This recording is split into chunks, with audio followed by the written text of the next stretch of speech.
صفحہ 216 منتخب غزلیات کی تشریح۔ ولی دکنی: شغل بہتر ہے عشق بازی کا، شغل بہتر ہے عشق بازی کا، کیا حقیقی و کیا مجازی کا۔ تشریح۔ ولی کو اردو غزل کا باوائے آدم کہا جاتا ہے۔ انہوں نے نہ صرف اپنے دور کی تمام ادبی و فکری روایات کو شاعری کا حصہ بنایا بلکہ اظہار کی لذت اور زبان کی تعمیر کا اعجاز بھی دکھایا۔ اردو غزل کے موضوعات کا تعین کیا جو صدیوں تک غزل کا لازمہ سمجھے جاتے رہے ہیں۔ ولی غزل کے اس شعر میں کہتے ہیں کہ عشق مجازی ہو یا حقیقی، اختیار کرنا چاہیے، اسے بڑھ کر اور کوئی اچھی شغل اور مصروفیت نہیں ہے۔ دوسری بات یہ ہے کہ اکثر لوگ عشق مجازی اور حقیقی کی طرف چلے جاتے ہیں۔ صوفیاء کرام کے نزدیک عشق سب سے افضل جذبہ ہے۔ ہر زبان پر ہے مثل شانہ مدام، ہر زبان پر ہے مثل شانہ بدام، ذکر تجھ زلف کی درازی کا۔ تشریح۔ اردو شاعری کی یہ روایات رہی ہے کہ شاعر اکثر اپنے محبوب کی زلف کی تعریف کرتے ہیں۔ آنکھ اور زلف دل کو مول لینے والی جوہری طاقت موجود ہیں۔ شاعر کہتے ہیں کہ اے میرے پیارے محبوب، تیری زلف کی تو لانی کا ہر طرف چرچا پھیل رہا ہے۔ ہوش کے ہاتھ میں انا نہ رہی، ہوش کے ہاتھ میں انا نہ رہی، جب سو دیکھا سوار تاریخا۔ تشریح۔ تصوف کو بالعموم برائے شعر و گفتن جواب است کہا جاتا ہے۔ تقریباً ہر شاعر نے اپنی توفیق کے مطابق اس کے مختلف مسائل پر اظہار خیال کیا ہے۔ ولی کے ہاں بھی تصوف کے مختلف مسائل، حالات و کیفیات اور نظریات اور عقائد پر اظہار خیال ملتا ہے۔ اس شعر میں ولی کہتے ہیں کہ جب سے میں نے اس عربی شاہ سوار کو دیکھا ہے تو میرے ہوش و حواس آڑ آ گئے ہیں۔ سوار تازی کا مطلب یہ ہے کہ عربی شاہ سوار، اور اس سے مراد حضور اکرم صلی اللہ علیہ وآلہ وسلم کی بے مثال شخصیت ہے۔ شاعر نے حضور صلی اللہ علیہ وآلہ وسلم کی ذات اقدس کی طرف اشارہ کیا ہے۔ شاعر کہتے ہیں کہ حضور صلی اللہ علیہ وآلہ وسلم کی بے مثال کردار اور عظیم کمالات نے مجھے حیران کر کے رکھ دیا۔ نین دکھا کر اس کی مکھ کی کتاب، نین دکھا کر اس کی مکھ کی کتاب، علم کھویا ہے دل سو قاضی کا۔ تشریح۔ ولی کو اردو کا سب سے پہلے باقاعدہ غزل کو تسلیم کیا جاتا ہے۔ ولی کی شاعری میں حسن اور جمال کا موضوع بڑا اہم ہے۔ ولی سے پہلے کسی شاعر نے حسن اور جمال کا ایسا بھرپور اور کامیاب تصور نہیں دیا تھا، اس لیے ڈاکٹر سید عبداللہ نے ولی کو جمالی دوست شاعر کا لقب دیا ہے۔ ولی غزل کے اس شعر میں کہتے ہیں کہ اے محبوب، آپ کا رخ انور ایک مقدس کتاب ہے، جس نے اس رخ پاک کی ایک جھلک دیکھی تو سب علم و فضل اور فلسفہ و حکمت حیران رہ گئے، اس حسن بے مثال میں کھو گیا۔ آج تیری بھوانے مسجد میں ہوش کھویا ہے ہر نمازی کا۔ تشریح۔ ولی غزل کے شعر میں اپنے محبوب کے حسن کی تعریف کرتے ہوئے کہتے ہیں کہ میرا محبوب اتنا خوبصورت ہے کہ وہ مسجد میں داخل ہو گیا تو محبوب کے آبرو نے مسجد میں نماز پڑھنے والے تمام لوگوں کے ہوش و حواس گم کر دیے۔ مسجد میں لوگ تو اللہ کی عبادت کے لیے جاتے ہیں، لیکن آج جب عابد پارسا اور ناصح نے میرے محبوب کے بھوؤں کو دیکھا تو وہ سارے بھی حیران ہوئے اور کشمکش میں مبتلا ہوئے۔ اس شعر میں ان لوگوں پر طنز ہے جو محبت چھوڑنے اور اس سے دور رہنے کا درس دیتے ہیں۔ گر نہیں راز عشق سوں آگاہ، فخر بے جا ہے فخر رازی کا۔ تشریح۔ ولی کی شاعری میں اس زمانے کے دوسرے شعراء کے برعکس غم و الم کی بوجھل فضا کی بجائے آس و نشاط کی مہک پائی جاتی ہے۔ اس میں کہتے ہیں کہ عشق کے مرتبہ و مقام سے صرف عاشق لوگ باخبر ہوتے ہیں، اور عام لوگ تو کیا، اگر امام فخر الدین جو بڑے عالم دین تھے اگر عشق کے رموز سے واقف نہیں تو پھر اس کا اپنے علم و فضل پر ناز اور فخر سبیجا اور فضول ہے۔ رازی ایران کے رہنے والے تھے جو ری کے مقام پر پیدا ہوئے تھے۔ قرآن مجید کے اس نے تفسیر کی ہے اور تفسیر کبیر کے نام سے مشہور ہے۔ اے ولی سرو قد کوں دیکھوں، وقت آیا ہے سرفرازی کا۔ تشریح۔ ولی غزل کے شعر میں جو کہ مطلع ہے، خود کلامی سے کام لیتے ہوئے کہتے ہیں کہ میری ناکامیوں کے دن گزر گئے، اب محبوب مہربان ہو کر میری ملاقات کے لیے کے لیے آ رہا ہے، اس لیے میں قریب سے دیکھ سکوں گا اور میرا عشق کامیاب ہو جائے گا۔ شاعر اس شعر میں امید کا درس دیتا ہے۔ غزل نمبر 2۔ جسے عشق کا تیر کاری لگے اسے زندگی کیوں نہ بھاری لگے۔ تشریح۔ ولی دکنی غزل کے شعر میں عشق کی تکلیف اور دشواری بیان کرتے ہوئے کہتے ہیں کہ عشق ایک مشکل اور کٹھن کام ہے۔ عشق اختیار کرنے کے بعد انسان کے لیے زندہ رہنا دو بھر ہو جاتا ہے۔ عاشق پھر معشوق کی جدائی میں آہ سرد بھرتے ہیں، اس لیے زندگی موت سے بدتر بن جاتی ہے۔ چھوٹے محبت دم مرگ لگ جسے یار جانی سو یاری لگے۔ تشریح۔ ولی غزل کے شعر میں کہتے ہیں کہ جس کو بھی ایسا دوست مل جائے کہ وہ وفادار ہو، عاشق کی نفسیات کو سمجھ سکے، تو عاشق عمر بھر مرتے دم تک بھول نہیں سکتا۔ پہلے تو انسان کو اس طرح کا دوست یار مل نہیں سکتا، اور اگر کوئی کسی کا انتخاب کرے تو پھر اس سے ملاقات کرنی مشکل ہوتی ہے۔ نہ ہووے اسے جگ میں ہرگز قرار جسے عشق کی بے قراری لگے۔ تشریح۔ ولی دکنی غزل کے اس شعر میں کہتے ہیں کہ جسے عشق کی بے قراری لگ جائے تو اس سے اس دنیا میں کبھی بھی قرار نہیں ملتا۔ شاعر کہتا ہے کہ محبت کا غم بری بلا ہے۔ اگر محبت کی بے قراری اور غم سے اگر چنگاری بن جاتی تھی اور پھر اس سے پتھر مارتے تھے، پتھر جو بہت سخت ہوتا تھا وہ بھی اس غم کو برداشت نہ کر سکے گا اور اس سے ایسا لہو بہنے لگے گا جو رکنے کا نام ہی نہیں لے گا۔ ہر ایک وقت مجھے عاشق پاک کوں پیارے تیری بات پیاری لگے۔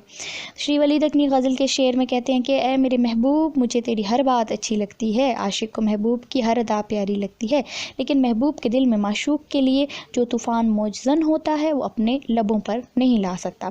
ولی کوں کہے تو اگر یک بچن رقیباں کے دل میں کٹاری لگے۔ تشریح۔ ولی دکنی غزل کے شعر میں اپنے محبوب کو مخاطب کرتے ہوئے کہتے ہیں کہ اے میرے محبوب تو جب مجھ سے باتیں کرتا ہے تو دشمنوں کے دل میں ایک کٹاری یعنی خنجر کی طرح لگتی ہے اور ہمارے دشمن اور رقیبوں کو تکلیف پہنچتی ہے۔ ہر عاشق کے رقیب ہوتے ہیں جو عاشق کے محبوب کو مختلف قسم کی باتیں بتاتے ہیں اور معشوق کو عاشق سے بدظن کرتے ہیں۔ یہاں پر معشوق کی باتوں کو خنجر سے تشبیہ دی گئی ہے جو رقیبوں اور دشمنوں کے دلوں کو چیر پھاڑ کر رکھ دیتی ہے۔ میر تقی میر۔ جس سر کو غرور آج ہے یا تاجوری کا کل اس پہ یہی شور ہے پھر نوحہ گری کا۔ تشریح۔ میر تقی میر جس کو غم کا شاعر کہتے ہیں اور خدائے سخن کے نام سے یاد کیا جاتا ہے، اس شعر میں کہتے ہیں کہ جو شخص آج حکمران ہے، صاحب تخت و تاج ہے، اقتدار کا مالک ہے، وہ اپنی حکمرانی بادشاہت پر مغرور ہے تو اسے یہ بات یاد رکھنی چاہیے کہ اس کا یہ اقتدار عہدہ وغیرہ سب فانی ہے۔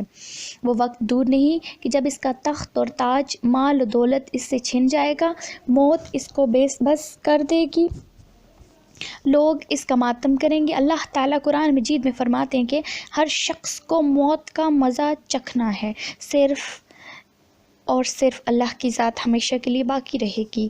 آفاق کی منزل سے گیا کون سلامت، اسباب لٹا راہ میں یا ہر سفری کا۔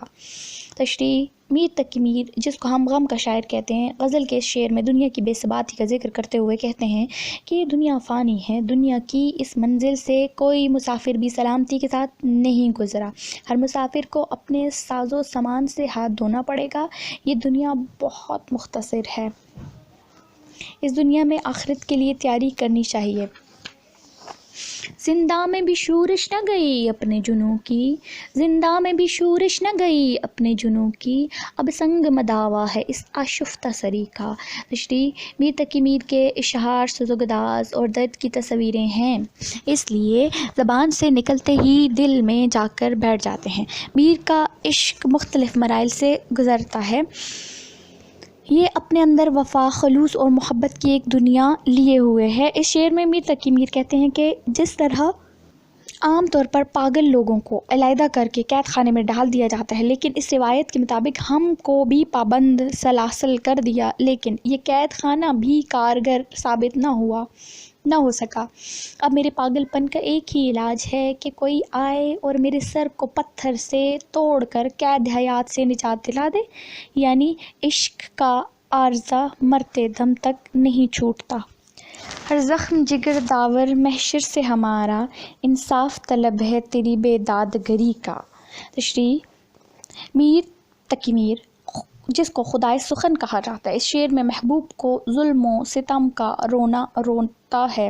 محبوب عاشق پر بہت ظلم کرتے ہیں۔ عاشق میں محبوب سے بدلہ لینے کی قوت نہیں ہوتی، لیکن وہ محبوب کو قیامت کے دن کی جواب دہی سے ڈرا کر دنیا میں رحم کا طلبگار ہے۔ عاشق اپنے محبوب سے کہتا ہے: اے محبوب، اگر تو اپنے ظلم و ستم سے باز نہ آیا تو یاد رکھ کہ قیامت کے دن ہمارا جگر کا ہر زخم تیرے خلاف خدا کے دربار میں فریاد بن جائے گا۔ اپنی تو جہاں آنکھ لڑی بھی وہیں دیکھو، اپنی تو جہاں آنکھ لڑی پھر وہیں دیکھو، آئینے کو لپکا ہے پریشان نظری کا۔ تشریح: میر تقی میر غزل کے اس شعر میں کہتے ہیں کہ میں آئینے کی طرح بے وفا نہیں ہوں جو ہر حسین چہرے کو دیکھ کر اس پر عاشق ہو جائے۔ میر کہتے ہیں کہ میں عشق میں توحید کا کاہل ہوں، جس محبوب کے ساتھ محبت ہو گئی تو میں صرف اسی کو چاہتا ہوں، ہر دم اس کے بارے میں سوچوں گا۔ صد موسم گل ہم کو نہ تل کو تے مال ہی گزرے، صد موسم گل ہم کو تے مال ہی گزرے، مقدور نہ دیکھا کجوبے بال و پری کا۔ تشریح: میر اردو: صد موسم گل ہم کو تے مال ہی گزرے، مقدور نہ دیکھا کجوبے بال و پری کا۔ میر اردو شاعری کے تشریح: میر اردو شاعری کے میر محفل ہیں۔ ان کی شہرت ناموری مقبولیت کا راز یہ ہے کہ انہوں نے شاعری کو درد کو شاعری بنا دیا ہے۔ میر نے زندگی کی تلخیوں اور مستیوں اور انقلابات کو آنکھیں کھول کر اور اپنے پورے وجود کی شمولیت سے دیکھا اور چکھا تھا۔ غزل کے اس شعر میں میر تقی میر کہتے ہیں کہ لاتعداد موسم بہار آئے، کئی شب برات گزر گئیں، کئی عید کے دن آئے، لیکن میں زندگی بھر خوشی کے لیے تڑپتا رہا۔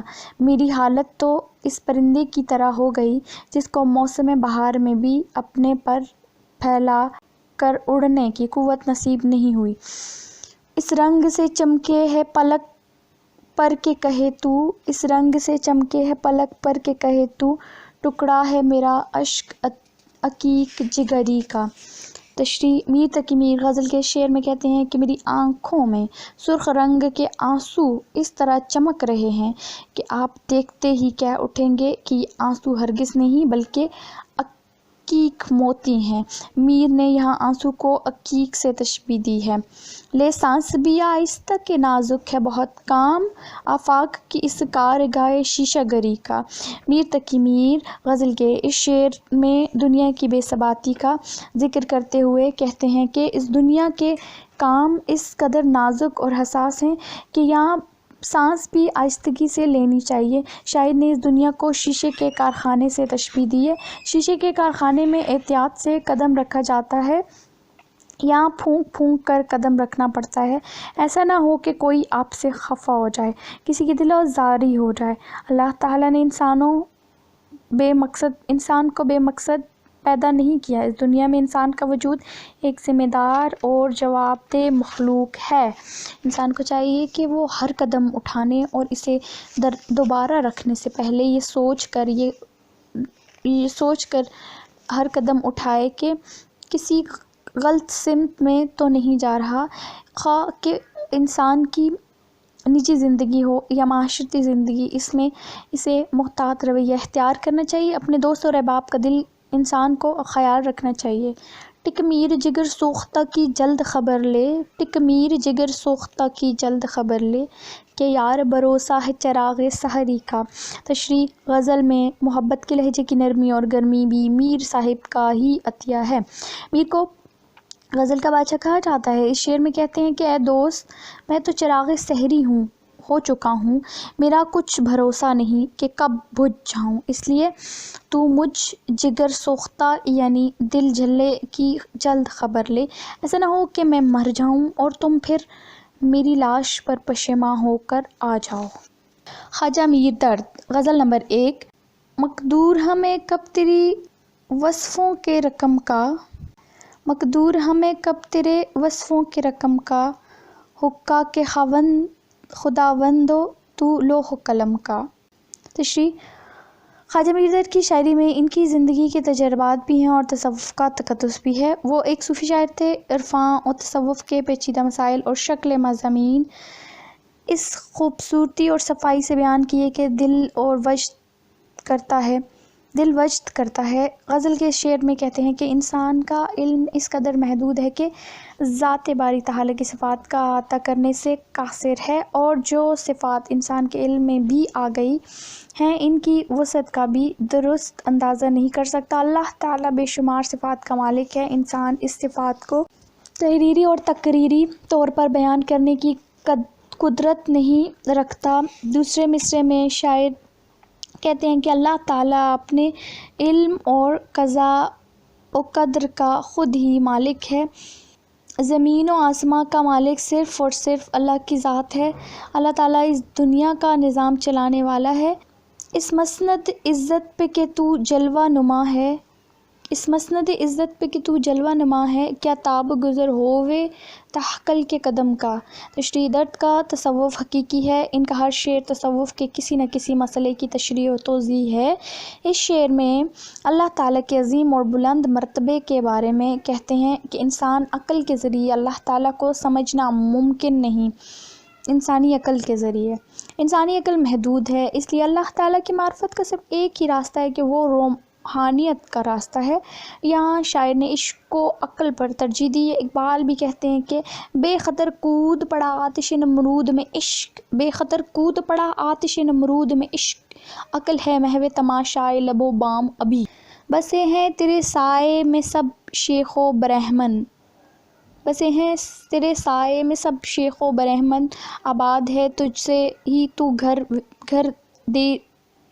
گھر دیر و حرم کا۔ تشریح: خواجہ میر درد، جس کو صوفی شاعر کہا جاتا ہے، غزل کے اس شعر میں کہتے ہیں کہ اے اللہ تعالیٰ آپ کے پاس آپ کی پیدا کردہ نعمتیں مسلمانوں اور غیر مسلمانوں سب کے لیے عام ہیں۔ ان نعمتوں سے سب انسان بلا کسی تفریق مستفید ہوتے ہیں۔ آپ کی وجہ سے حرم شریف اور گرجہ آباد ہیں، جتنے بھی لوگ ہیں آپ کی رحمت کے طلبکار ہیں۔ اللہ تعالیٰ دنیاوی نعمتیں دینے میں کافر اور مسلمان کی تمیز نہیں رکھتے۔ ہے خوف اگر جی میں تو ہے تیرے غضب سے، ہے خوف اگر جی میں تو ہے تیرے غضب سے، اور دل میں بھروسہ ہے تو ہے تیرے کرم کا۔ تشریح: خواجہ میر درد غزل کے اس شعر میں کہتے ہیں کہ نیک بندے اللہ تعالیٰ کے سوا کسی اور سے نہیں ڈرتے اور نہ اللہ تعالیٰ کے سوا کسی اور سے محبت کرتے ہیں، اللہ کے سوا کسی سے بھی توقع نہیں رکھتے، بلکہ صرف اور صرف اللہ آپ سے کرم کی امید رکھتے ہیں۔ نیک اور فرمانبردار بندے صرف اللہ سے بیماری کا شفا، رزق کی تنگی دور کرنے، مشکلات اور مصیبتیں ختم کرنے، بلکہ ہر مشکل وقت میں اللہ تعالیٰ کو پکارتے ہیں اور اللہ کے غضب اور قہر سے ڈرتے ہیں، ہر وقت اللہ تعالیٰ کے غضب سے پناہ مانگتے ہیں۔ خواجہ میر درد فرماتے ہیں کہ ہم پر گناہوں کے انبار لگے ہوئے ہیں، جس کی وجہ سے ہمیں اگر کسی کا خوف ہے تو وہ صرف اللہ پاک کے غضب کا ہے، لیکن ساتھ ہی ہم مایوس نہیں بلکہ پر امید ہیں کہ اللہ پاک اپنے کرم سے ہمارے گناہوں سے صرف نظر کرتے ہوئے ہمارے گناہوں پر اف کا کرم پھیر دے گا۔ ماند حباں آنکھ تو ہے، آنکھ تو اے درد کھلی تھی، کھینچا نہ پر اس بحر میں عرصہ کوئی دم کا۔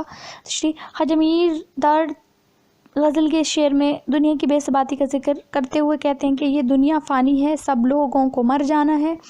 اللہ تعالیٰ قرآن پاک میں فرماتا ہے کہ جس کا مفہوم ہے ہر ذی روح نے موت کا ذائقہ چکھنا ہے۔ شاعر کہتے ہیں کہ یہ زندگی اتنی مختصر ہے جتنا پانی کا ایک بلبلہ جو پانی کی سطح پر پیدا ہوتا ہے اور ایک لمحہ میں ٹوٹ کر فنا ہو جاتا ہے، اسی طرح انسان دنیا میں آتا ہے، ذرا دیر یہاں قیام کرتا ہے اور پھر فنا ہو جاتا ہے۔ بلبلے کی کھلی آنکھ کے باوجود تمام سمندر کو نہیں دیکھ پاتا اور جلد ہی فنا ہو جاتا ہے، یہی حال انسان کا بھی ہے۔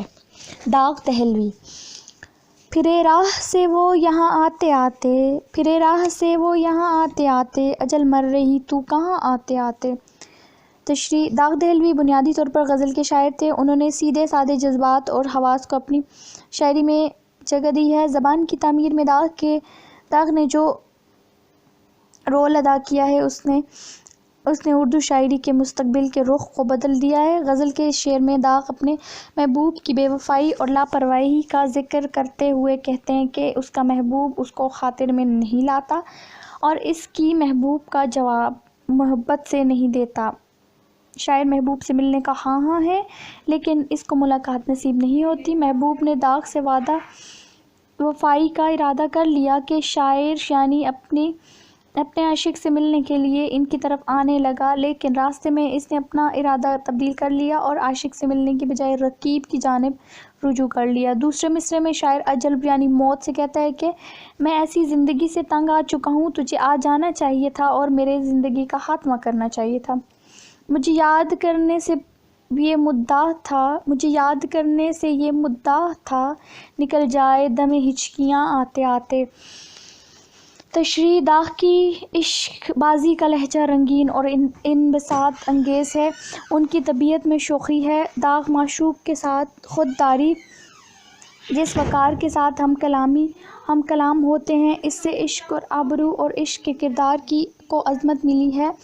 غزل کے اس شعر میں داغ کہتے ہیں کہ میرے محبوب نے مجھے جان کنی کے وقت اس لیے یاد کیا کہ مجھے زیادہ ہچکیاں آئیں اور میرے سانس جب نکل جائے تھا کہ وہ مجھ سے چھٹکارا حاصل کر لے۔ اگرچہ محبوب نے اس سے پہلے کبھی بھی مجھے یاد نہیں کیا، لیکن جب اس کو معلوم ہوا کہ میں حالت نزا میں ہوں اور میری موت یقینی ہے تو اس نے میرا ذکر شروع کر دیا، حالانکہ وہ مجھ پر مہربان نہیں بلکہ میری تکلیف میں اضافہ کرنا چاہتا ہے۔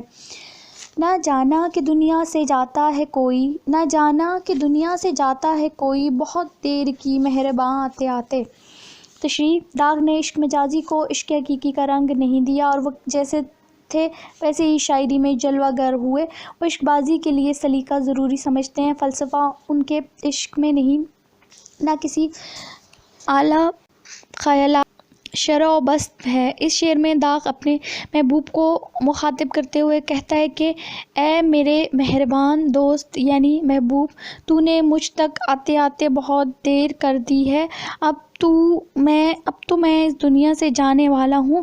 تجھے یہ احساس نہیں کہ کوئی تیرے فراق کی زحمت گوارا کرتے کرتے موت کے آغوش میں چلا جائے گا؟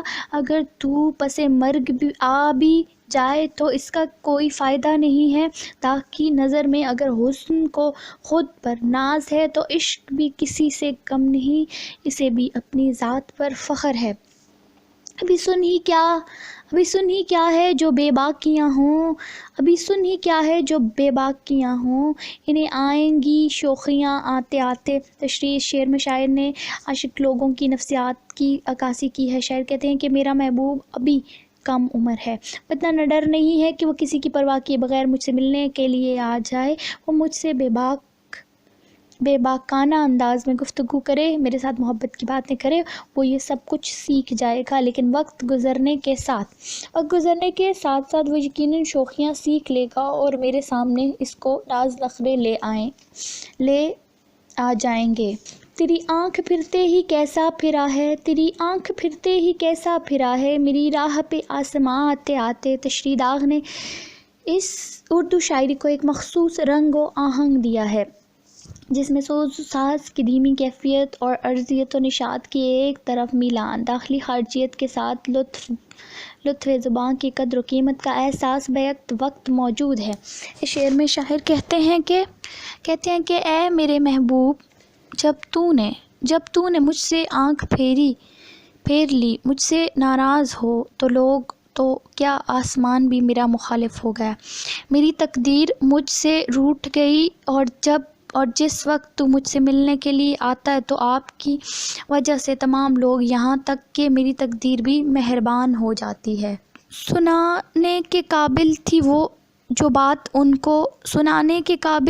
بات ان کو وہی رہ گئی درمیان آتے آتے۔ تشریح: یہ بالکل سچی بات ہے۔ اس سے صرف عاشق لوگ واقف ہوتے ہیں کہ جب بھی کسی کا محبوب ان کو تنہائی میں مل جاتا ہے تو باتوں باتوں میں اصل بات کا اظہار کرنا چاہتا ہے، لیکن وہ اس میں کامیاب نہیں ہو پاتا۔ اس کی اصل وجہ یہ ہے کہ جب محبوب سامنے آتا ہے تو عاشق اپنے ہوش و حواس کھو بیٹھتا ہے۔ عاشق اپنے محبوب سے ملنے کا آرزومند ہوتا ہے۔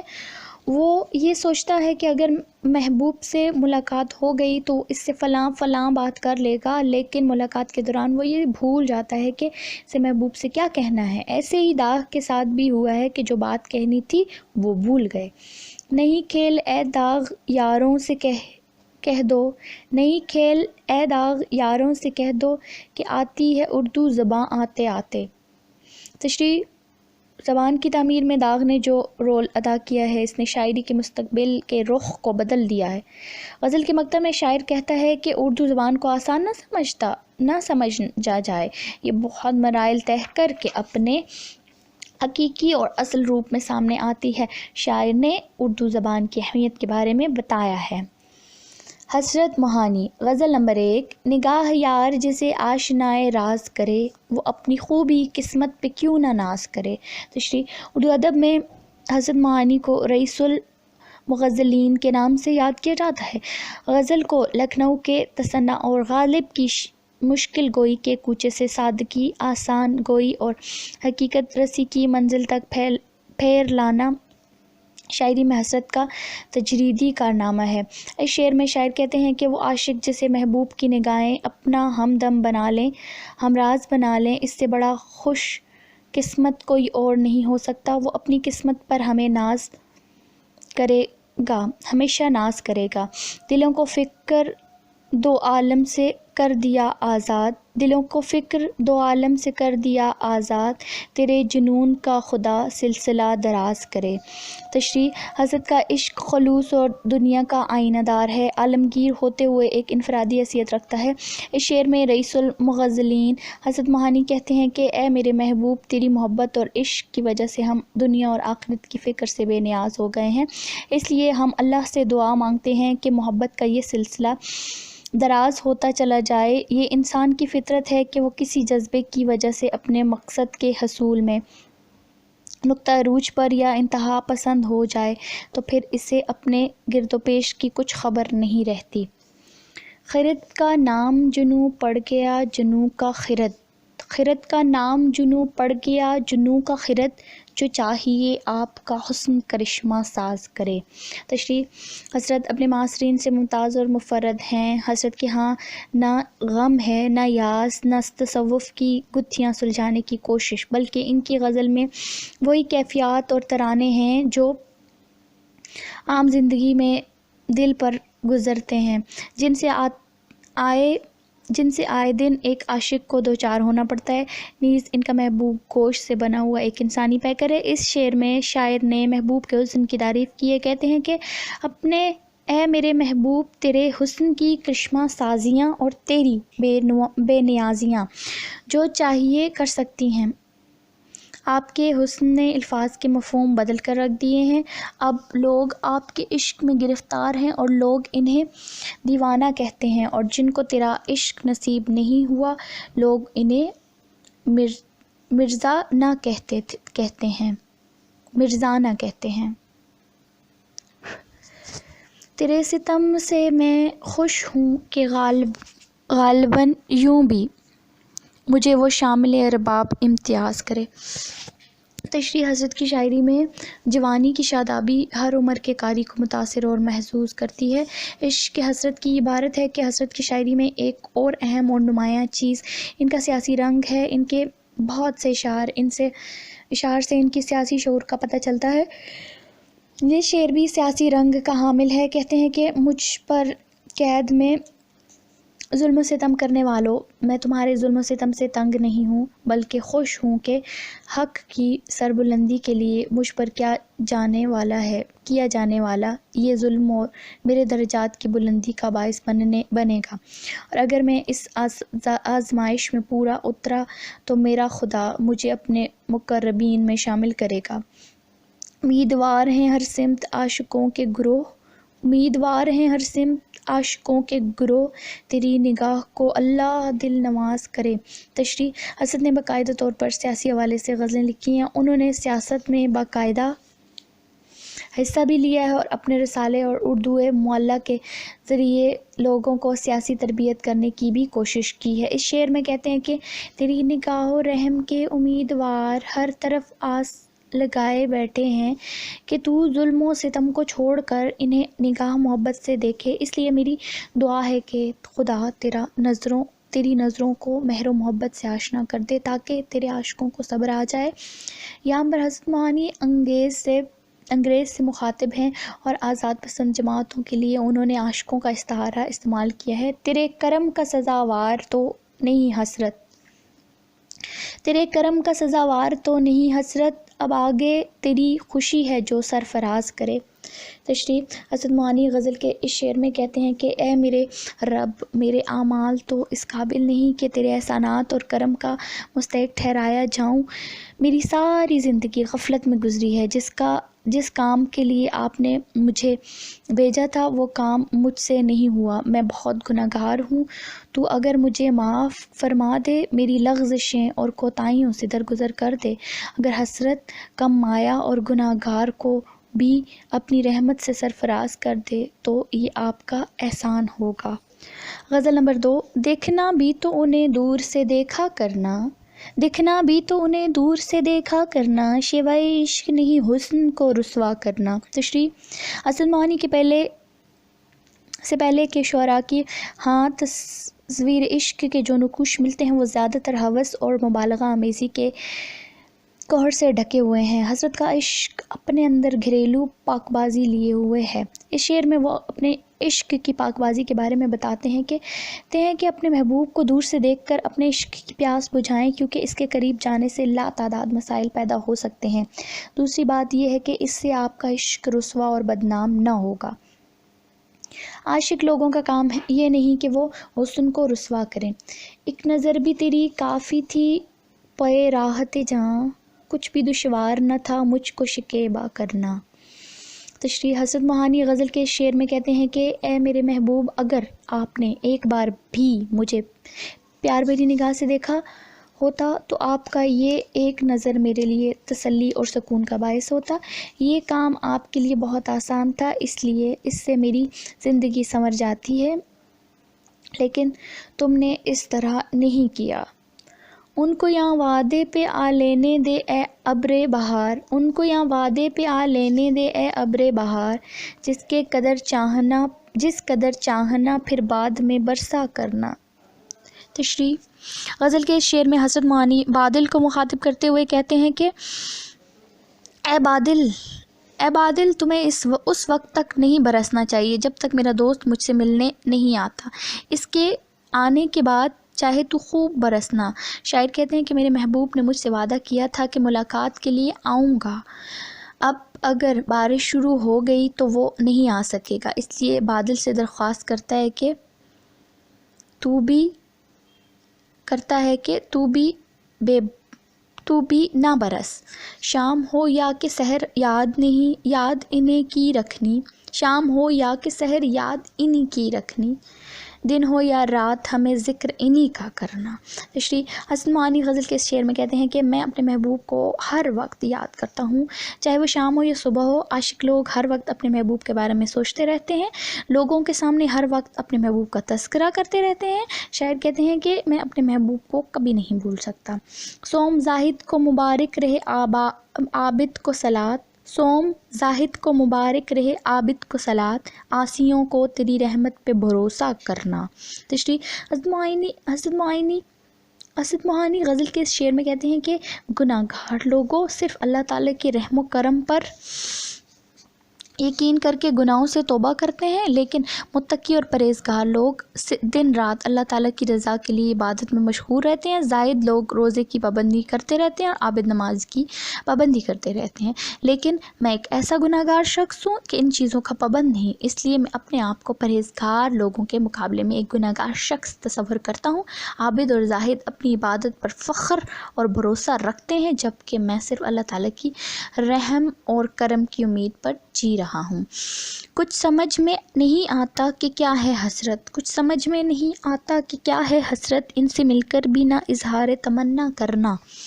تشریح حضرت معانی کہتے ہیں کہ میرے دل میں محبوب کے لیے بہت سی باتیں تھیں جو ملاقات کے وقت یہ بتاؤں گا وہ بتاؤں گا، لیکن حسب معمول جب ہماری ملاقات ہو گئی تو وہ بات میرے ذہن سے نکل گئی اور میں ان سے کہہ نہ سکا۔ ناصر کاظمی، غزل نمبر 1۔ دل میں ایک لہر سی اٹھی ہے ابھی، کوئی تازہ ہوا چلی ہے ابھی۔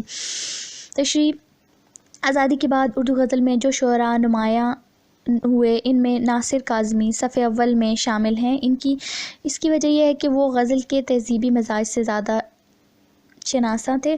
غزل ان کے تجربے کا اظہار اور دل کی واردات تھی۔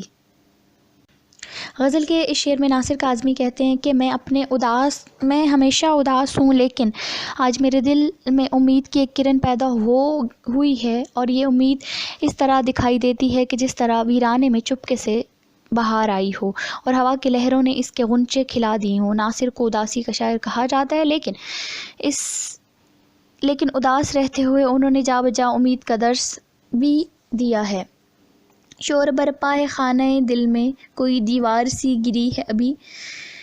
ناصر کاظمی ہجرت کر کے ہندوستان سے پاکستان آئے۔ تشریح: ناصر کاظمی ہجرت کر کے ہندوستان سے پاکستان آئے تھے، اور ہجرت کی خون آشامیاں انہوں نے اپنی آنکھوں سے دیکھی تھیں، لیکن اس کے باوجود پاکستان آ کر ان کے خوابوں کی دنیا انہیں مل نہ سکی، اس لیے ساری زندگی ناآسودگی، اجنبیت، اداسی اور غم میں گزار دی۔ غزل کے اس شعر میں کاظمی کہتے ہیں کہ میرے مکان کی کوئی دیوار گری ہے، اس لیے میر خانہ دل میں شور برپا ہے۔ شاعر نے اس دل کو ایک گھر سے تشبیہ دی ہے، اور جب مکان کی دیوار گر جاتی ہے تو اسے گرنے سے شور بھی ہوتا ہے، اس میں رہنے والوں پر جو گزرتی ہے اس سے بھی غم، شور، نالہ فریاد بن کر ابھرتا ہے۔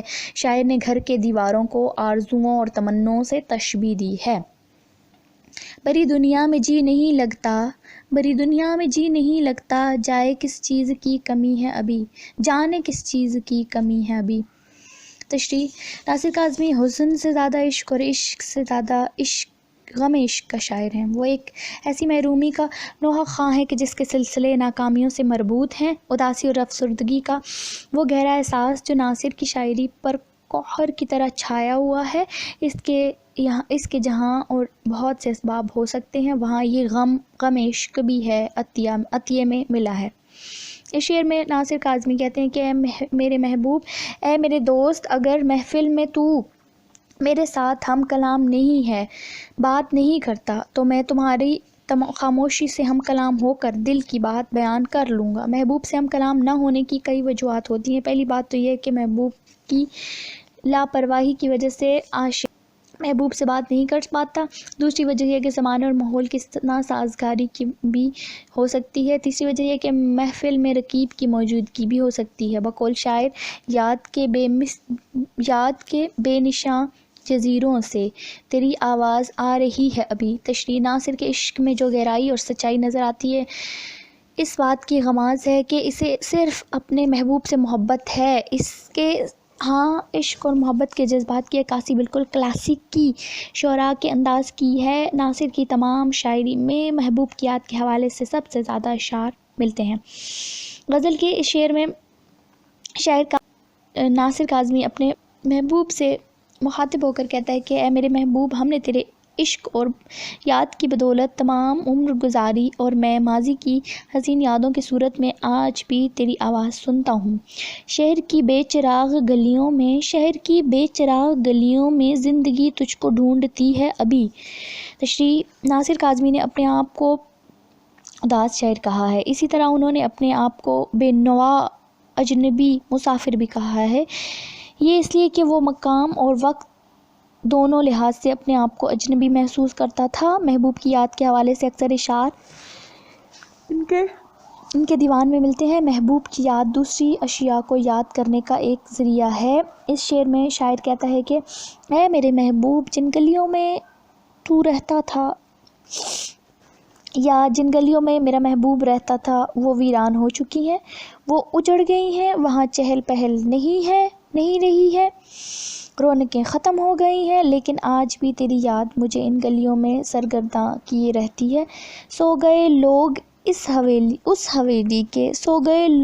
حویلی کے ایک کھڑکی مگر کھلی ہے ابھی۔ تشریح ناصر کاظمی کے کلام میں جہاں ان کی ذاتی دکھوں کی کہانیاں، ماضی کی یادیں اور پرانی اور نئی بستیوں کی رونقیں، ایک بستی کے بچھڑنے کا غم اور دوسری بستی کے بسانے کی حسرت تعمیر ملتی ہے، وہاں وہ اپنے عہد اور اس میں زندگی بسر کرنے کے تقاضوں سے بھی غافل نہیں ہوتے۔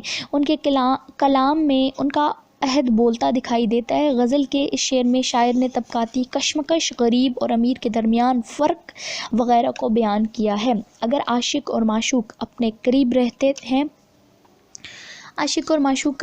رہتے ہیں لیکن معاشرے کے ان تضادات کی وجہ سے ملاپ نہیں ہوتا، دونوں ایک دوسرے سے دل کا درد نہیں کہہ سکتے، معشوق ایک بلند و بالا حویلی یعنی گھر میں رہتا ہے، جبکہ اس عاشق ایک غریب طبقے کے تعلق رکھتے ہیں، مگر دونوں میں خلوص اور محبت موجود ہے، دونوں رات کے وقت ایک دوسرے کی یاد میں جاگتے رہتے ہیں۔ وقت اچھا بھی آئے گا ناصر، غم نہ کر زندگی پڑی ہے ابھی۔ تشریح ناصر کاظمی غزل کے ایک شعر میں امید کا درس دیتے ہیں کہ نا امید نہیں ہونا چاہیے، اگر آج حالات خراب ہیں غم نہیں کرنا چاہیے، اچھا وقت بھی آ جائے گا کیونکہ ابھی زندگی پڑی ہے، محنت اور کوشش سے اچھا وقت آ سکتا ہے۔ شاعر کہنا چاہتا ہے کہ نا امید نہیں ہونا چاہیے، ناصر اپنے مستقبل سے مایوس نہیں بلکہ انہیں اپنی زندگی میں خوشی کے حوالے سے امید کی کرن نظر آتی ہے۔ ان کی شاعری متحرک ہے اور ہمیں مایوس نہیں ہونے دیتی۔ غزل نمبر 2، ناصر کاظمی۔ ہوتی ہے تیرے نام سے وحشت کبھی کبھی، برہم ہوئی ہے یوں بھی طبیعت کبھی کبھی۔ تشریح ناصر کاظمی غزل کے اس شعر میں کہتے ہیں کہ بعض اوقات عاشق معشوق کی محبت میں طرح طرح کی تکالیف برداشت کرتے ہیں، کبھی لوگوں کے طعنے سنتے ہیں، غلط افواہیں جو لوگ ان کے بارے میں پھیلاتے ہیں۔ شاعر کہتا ہے کہ اے میرے محبوب، میں نے تمہارے عشق میں جو ظلم و ستم برداشت کیے ہیں، ذلت اور رسوائی قبول کی ہے، یوں طبیعت بگڑ جاتی ہے اور ساتھ ساتھ میں تمہاری بے رخی پر اعتنائی کا سامنا کرنا پڑتا ہے، تو تیرے نام سے ڈر لگتا ہے، وحشت محسوس ہوتی ہے۔ اے دل کے نصیب یہ توفیق اضطراب، اے دل کسے نصیب یہ توفیق اضطراب، ملتی ہے زندگی میں یہ راحت کبھی کبھی۔ تشریح عاشق کے لیے محبوب کی یاد، ظلم و ستم وغیرہ میں خوشی ہوتی ہے۔ اس شعر میں ناصر کاظمی کہتے ہیں کہ اے میرے دل تو بہت خوش نصیب ہے، تجھے بے قراری ملتی ہے، تو ہر وقت بے چین رہتا ہے، یہ بے قراری بے چینی عاشق لوگوں کے لیے لذت اور لطف کا سامان ہے۔ شاعر کہتا ہے کہ یہ خوشی اور بے چینی زندگی میں ہر وقت نہیں ملتی بلکہ کبھی کبھار ملتی ہے، وصال میں اتنی لذت نہیں ہوتی جتنا مزہ فراق اور ہجر میں ہوتا ہے۔ تیرے کرم سے میرے علم حسن آفریں، دل بن گیا ہے دوست کی خلوت کبھی کبھی۔ تشریح ناصر کاظمی غزل کے شعر میں کہتے ہیں کہ اے میرے خوبصورت محبوب، آپ کی کرم سے تنہائی میں دل دوست کی طرح بن گیا ہے، میرا دل دوست کی خلوت گاہ بن گئی ہے، خیالوں میں اپنے دل کی تنہائی میں تجھے بسا لیتا ہوں، اگرچہ تو مجھے عملی زندگی میں نہیں ملتا، تمہاری دیدار نصیب نہیں ہوتی، لیکن کم از کم میں تجھے دل میں رکھتا ہوں، تیرے دیے ہوئے دکھوں کا غم کم کرنے کے لیے میں خیالوں میں کھو جاتا ہوں اور اس طرح زندگی گزارتا ہوں۔ جوش جنوں میں درد کی طغیانیوں کے ساتھ اشکوں میں ڈھل گئی تیری صورت کبھی کبھی۔ تشریح ڈاکٹر ناصر کاظمی غزل کے اس شعر میں کہتے ہیں کہ تیری یاد میں، تیری غم میں ہم اس حد تک پہنچ گئے کہ تمہاری شکل و صورت آنسوؤں میں ڈھل کر دھواں ہو گئی ہے، ہم تمہارے عشق میں دیوانے ہو گئے ہیں. انسان جب روتا ہے اور اس کی آنکھیں آنسوؤں سے بھیگی رہتی ہیں تو اسے سامنے کی چیزیں صاف دکھائی نہیں دیتی. اس طرح عاشق کو زیادہ رونے کی وجہ سے محبوب کی صورت صاف دکھائی نہیں دیتی. تیرے قریب رہ کے بھی دل مطمئن نہ تھا, گزری ہے مجھ پہ بھی یہ قیامت کبھی کبھی. تشریح ناصر کاظمی غزل کے اس شعر میں کہتے ہیں کہ اے میرے محبوب, تیری قربت میں بھی مجھے سکون اطمینان نصیب نہ ہوا, تمہارے وصل میں بھی مجھ پر قیامت وصل کے لمحوں میں بھی مجھے تشنگی کا احساس بے چین رکھتا رہا. عاشق کا محبوب جب بھی ملاقات کے لیے آتا ہے تو وہ اس کی گفتگو سے لطف اندوز نہیں ہوتا, کیونکہ وہ سوچتا رہتا ہے کہ وہ تو واپس چلا جائے گا, کتنی دیر تک یہ یہاں ٹھہرے گا. وصل کے یہ لمحے انہی سوچوں میں گزر جاتے ہیں. کچھ اپنا ہوش تھا نہ تمہارا خیال تھا, یوں بھی گزر گئی شب فرصت کبھی کبھی. تشریح ناصر کاظمی نے برصغیر کی غزلوں کو نئے راستوں سے آشنا کیا. رومانی رویوں کے باعث وہ طبعاً فطرت کے معصومیت سے امکنار رہے ہیں. اس شعر میں ناصر کاظمی کہتے ہیں کہ اے میرے محبوب, آپ کی محبت میں نہ تمہارا خیال رہا اور نہ اپنا ہوش رہا, اس لیے کہ تمہاری فرقت کی غم سے دور بھاگنے کے لیے میں نے خیالی دنیا سجا لی اور اس خوبصورت دنیا میں کھو گیا. اس طرح عملی دنیا کی تکلیف سے چھٹکارا مل گیا اور فراق کے ادب سحر کی رات کبھی کبھی اس طرح ہم گزارتے ہیں. اے دوست, ہم نے ترک محبت کے باوجود محسوس کی ہے تیری ضرورت کبھی کبھی. تشریح ناصر کاظمی اس شعر میں کہتے ہیں کہ میرے محبوب, ہم نے محبت چھوڑنے کے باوجود آپ کی ضرورت محسوس کی ہے. ترک محبت مشکل کام ہوتا ہے کیونکہ محبت کی نہیں جاتی, ہو جاتی ہے, اور اس کو ترک کرنا انسان کے بس کی بات نہیں. وقت گزرنے کے ساتھ ساتھ یہ جذبہ قدرے مدھم پڑ جاتا ہے. کوشش کرنے سے محبت کوئی ختم یا چھوڑ نہیں سکتا. احمد فراز. مستقل کرمیوں پر بھی یہ دل مانا نہیں, لاکھ سجایا کہ اس محفل میں ایک جانا نہیں. تشریح احمد فراز کہتے ہیں کہ جب سے محبوب کی ساتھ آنکھ لگی ہے اسی وقت سے میں مسلسل محرومیوں اور مایوسیوں کا شکار ہوں. محبوب کی طرح سے مسلسل لگاتار تغافل ہوتا جا رہا ہے, مجھے لفٹ نہیں دیتا, مجھے مسلسل نظر انداز کر رہا ہے, لیکن میں ان کے ناگوار رویے کو مسلسل برداشت کر رہا ہوں. ایسا کیوں ہے؟ کیونکہ وہ مجھے جتنا دھتکار رہا ہے میرا دل اتنا ہی اس کی طرف کھینچا جا رہا ہے. میں نے لاکھ اپنے دل کو سمجھایا کہ اس بے وفا اور سنگ دل محبوب کے ساتھ ناتا توڑ دوں, لیکن چند روز اس کے سرد مہری کی وجہ سے اس کے ساتھ رشتہ توڑتا ہوں, لیکن ایسا عارضہ ہوتا ہے کہ چند دن بعد دل پھر اس کی محفل میں جانے پہ باضد ہوتا ہے. میں دل کو سمجھاتا ہوں لیکن دل مجھے اس چوکھٹ پر جانے پر مجبور کرتا ہے, کیونکہ عشق اندھا ہوتا ہے, اس لیے میرے ساتھ ایسا ہو رہا ہے. فریبی ہی سہی کیا کیجئے دل کا علاج, نظر پھیرے تو ہم سمجھیں کہ پہچانا نہیں. تشریح شاعر کہتا ہے کہ چونکہ سچے عشق میں عاشق کا دل محبوب کے قصے میں پھرتا ہے, اس لیے عاشق ہر حالت میں مجبور اور بے بس رہتا ہے. اس لیے عاشق محبوب کے ہر جائز اور ناجائز فرمائش کو پورا کرتا رہتا ہے. شاعر کہتا ہے کہ میں بھی کچھ ایسی صورتحال سے دوچار ہوں, مسلسل اپنے آپ کو دھوکہ دے رہا ہوں, کیونکہ میرے پاس میرے دیوانے دل کا کوئی علاج نہیں ہے. محبوب جب کبھی سامنے آ جاتا ہے تو تغافل اور لاپرواہی کی وجہ سے اپنی نظریں پھیر لیتا ہے. میں خوب سمجھتا ہوں کہ محبوب کے ایسا کرنے کی وجہ کیا ہے. وہ مجھے پسند نہیں کرتا اور نہ اس کے دل میں میرے بے لوث اور سچے عشق کی کوئی قدر ہے.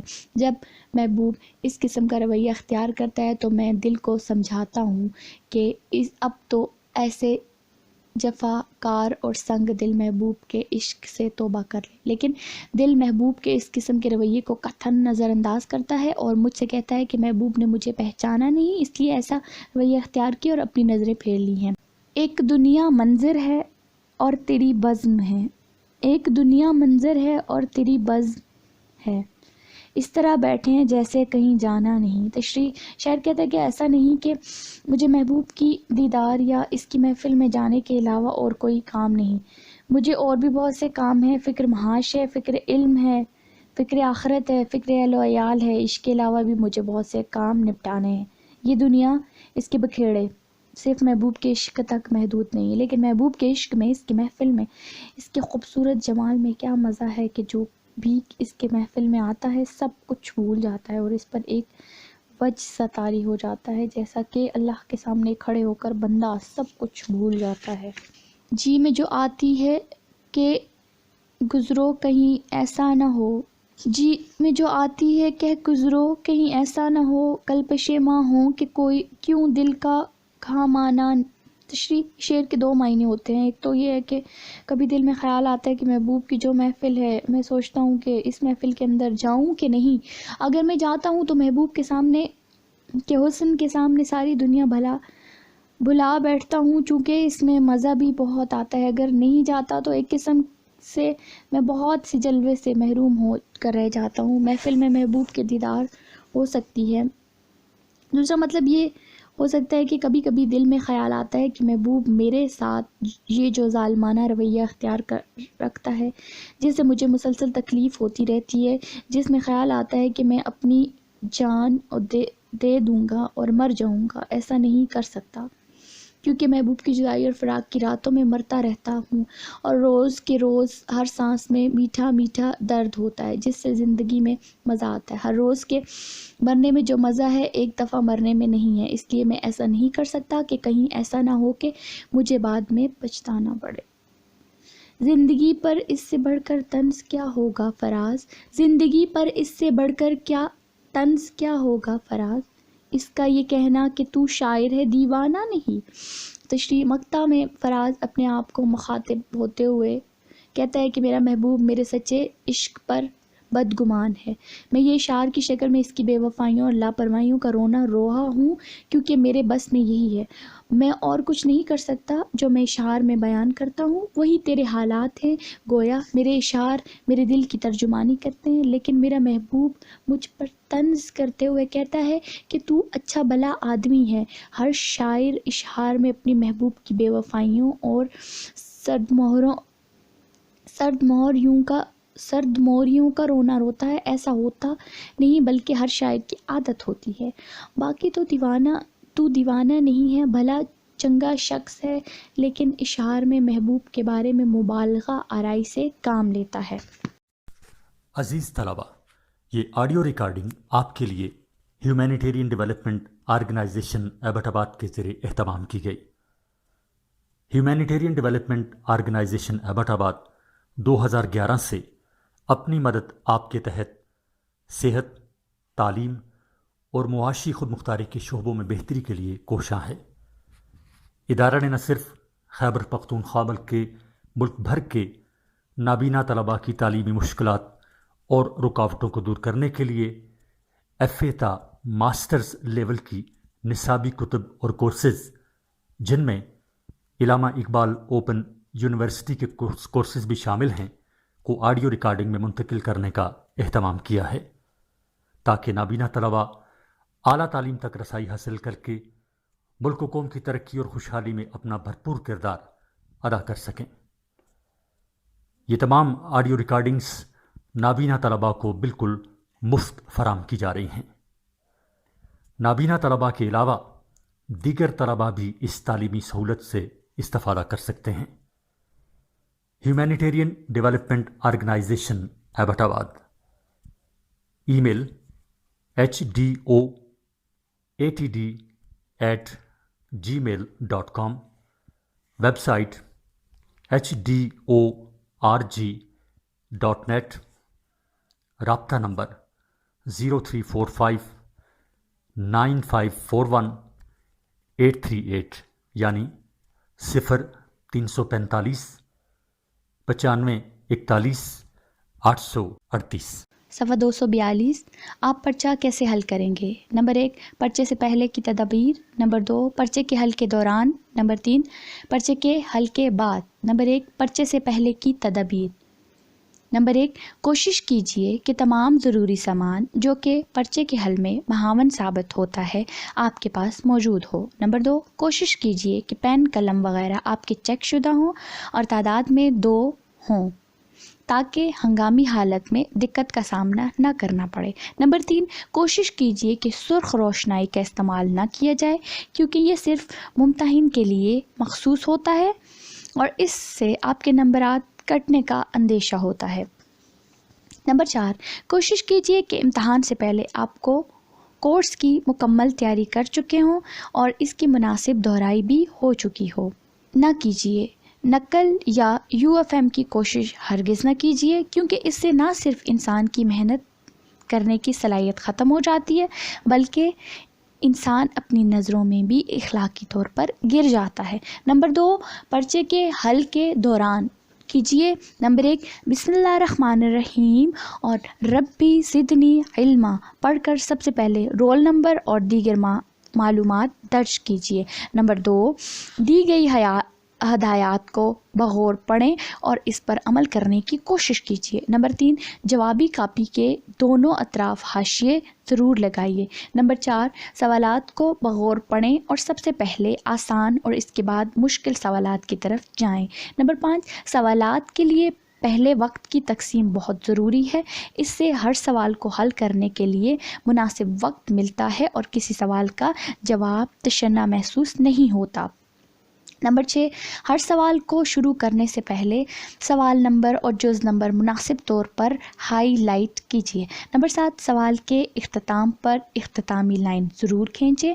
نمبر 8، کاغذ کے دونوں اطراف لکھیں۔ نمبر 9، سوال کے پرچے پر لکھائی ممنوع ہوتی ہے، اس لیے مناسب ہے کہ آپ جوابی کاپی کا ایک صفحہ رف کام کے لیے استعمال کر لیں اور آخر میں اس پر ایک لائن کھینچیں تاکہ ممتحن اور کا اس صفحے پر وقت ضائع نہ ہو۔ نمبر 10، کوشش کریں کہ جتنے سوالات کے جوابات مطلوب ہوں وہ تعداد آپ پوری کریں، خواہ اس میں مواد کم ہی کیوں نہ ہو۔ نمبر 11، ہر سوال میں مناسب سرخیاں ضرور دیں، اس سے سوال کے جواب میں نکھار آتا ہے اور ممتحن کی توجہ حاصل ہوتی ہے اور اس کا نتیجہ اچھے نمبرات کی شکل میں ہوتا ہے۔ نمبر 12، اگر جواب کی وضاحت کے لیے اشکال ضروری ہوں تو صاف اشکال اور مناسب لیبل ضرور کریں۔ نہ کیجیے نمبر 1، جو سوالات سمجھ میں نہ آئیں اس پر وقت ضائع نہ کیجیے بلکہ آگے بڑھیے۔ نمبر 2، سوال کی ضرورت اور اہمیت کے لحاظ سے وقت دیجیے، شروع میں وقت کی تقسیم کر لیں، کسی ایک سوال کو بہت زیادہ وقت نہ دیں۔ نمبر 3، سوال غلط لکھنے کی صورت میں صرف ایک مرتبہ کاٹیں، صفحے کو بہت گندا نہ کریں، اس سے ممتحن پر برا اثر پڑتا ہے۔ نمبر 3، پرچے کے حل کے بعد کیجیے نمبر 1، سوالات کی ترتیب چیک کیجیے۔ نمبر 2، سوالات کے اندر درج شدہ مواد میں غلطیاں مٹانے کی کوشش کیجیے۔ نمبر 3، کاپی اور اضافی صفحات کو ترتیب وار سٹیپل کیجیے، مناسب ہوگا کہ شروع ہی سے صفحہ نمبر دیتے جائیں تاکہ بعد میں پریشانی نہ ہو۔ نمبر 4، وقت کی تقسیم کرتے وقت جائزہ کے لیے 10 منٹ ضرور رکھیں تاکہ پرچے کے بعد اس کی کمی بیشیاں مٹائی جا سکیں۔ نہ کیجیے نمبر 1، لکھائی میں الفاظ کے مٹائی یا کاٹنے سے گریز کیجیے، خصوصاً معروضی حصے میں اس پر نمبرات کٹ جاتے ہیں، اس لیے جو جواب غیر یقینی ہو اسے اپنے پنسل سے نشان زد کیجیے، بعد میں دوبارہ سوچنے کے بعد اس کو پین سے مستقل کر لیجیے۔ امید کی جاتی ہے کہ آپ ان ہدایات پر ضرور عمل کریں گے اور اس کے ذریعے اپنے گریڈ کو بڑھانے کی کوشش کریں گے۔ نمونہ کے پرچہ جات: پیپر پوئٹری غزل، صفحہ 245، پرچہ پنجم۔ نوٹ: کل 5 سوال حل کریں، ہر حصے سے ایک سوال حل کرنا ضروری ہے، تمام سوالات کے نمبرات برابر ہیں۔ سوال نمبر 1، مندرجہ ذیل اشعار میں سے 5 کی تشریح شاعر کا حوالہ دیتے ہوئے کیجیے۔ سودائے زلف خوباں رکھتا ہوں دل میں داہم، زنجیر عاشقی کا دیوانہ ہو رہا ہوں، ہم خاک میں ملے تو ملے لیکن اے سپر اس شوق کو بھی راہ پہ لانا ضرور تھا، منہ نہ ہم جبر یوں کہ کھلواؤ، منہ نہ ہم جبر کے یوں کہ کھلواؤ، کہنے کو اختیار سا ہے کچھ، کیا مجھ کو داغوں نے سرو چراغاں، کیا مجھ کو داغوں نے سرو چراغاں، کبو تو نے آ کر تماشا نہ دیکھا، عشرت قتل گے اہل تمنا مت پوچھ، عشرت قتل گے اہل تمنا مت پوچھ، عید نظارہ ہے شمشیر کا عریاں ہونا، قطع کیجیے نہ تعلق ہم سے، قطع کیجیے نہ تعلق ہم سے، کچھ نہیں ہے تو عداوت ہی سہی، ٹوٹے کبھی تو خواب شب و روز کا طلس، ٹوٹے کبھی تو خواب شب و روز کا طلس، اتنے ہجوم میں کوئی چہرہ نہیں نیا بھی ہو، شوق بے تاب کا انجام تحیر پایا، شوق بے تاب کا انجام تحیر پایا، دل سمجھتے تھے جسے دیدہ حیران نکلا۔ حصہ اول، سوال نمبر 2، ولی کی غزل میں جمال پرستی عناصر پر تبصرہ کریں۔ سوال نمبر 3، میر کے سوزوگداز نے ان کی شاعری کو ساحری بنا دیا، تبصرہ کیجیے۔ سوال نمبر 4، میر درد کی غزل میں ان کی قلبی اور روحانی واردات کا عکس نظر آتا ہے، تفصیلی بحث کیجیے۔ حصہ دوم، سوال نمبر 5، غالب کی غزل میں فکری عنصر نمایاں ہیں، شعری مثالوں سے وضاحت کریں۔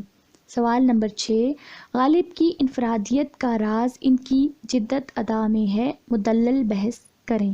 حصہ سوم، سوال نمبر 7، آتش کی غزل میں لکھنوی اور دہلوی اثرات بیک وقت محسوس کیے جاتے ہیں، شعری مثالوں سے وضاحت کرتے ہوئے تائید و تردید کریں۔ سوال نمبر 8، دبستان دہلی کی خصوصیات کو سامنے رکھتے ہوئے مومن کی غزل کا جائزہ پیش کریں۔ حصہ چہارم، سوال نمبر 9، فراق کی غزل میں جذبے کی گہرائی پائی جاتی ہے، وضاحت کیجیے۔ سوال نمبر 10، ناظر کاظمی کی غزل میں میر کی داخلیت کا عکس نظر آتا ہے، بحث کریں۔ پرچہ پنجم غزل، آخری صفحہ 247، غزل یعنی 5ویں پرچے کے لیے مجوزہ امدادی کتب۔ نمبر 1، ولی سے اقبال تک is doctor Syed Abdullah. Number 2، ولی تحقیقی و تنقیدی مطالعہ از خان اشرف۔ نمبر 3، نقد میر is doctor Syed Abdullah. Number 4، تنقید غالب کے 100 سال از مرتبہ سید فیاض محمود۔ نمبر 5، محاسن کلام اقبال از ڈاکٹر عبدالرحمن بجنوری۔ نمبر 6، مومن اور مطالعہ مومن از ڈاکٹر عبارت بریلوی۔ نمبر 7، عصرت کی شاعری از ڈاکٹر یوسف حسین خان۔ نمبر 8، شاعر اور شاعری کی تنقید از ڈاکٹر عبادت بریلوی۔ نمبر 9، اردو کے 10 عظیم شاعر از اقبال جاوید۔ نمبر 10، شعور اور لاشعور کا شاعر غالب از ڈاکٹر سلیم اختر۔ اور اس کے ساتھ ہی آپ کی کتاب غزل پرچہ نمبر 5 ایم اے اردو پریویس اپنے اختتام کو پہنچی۔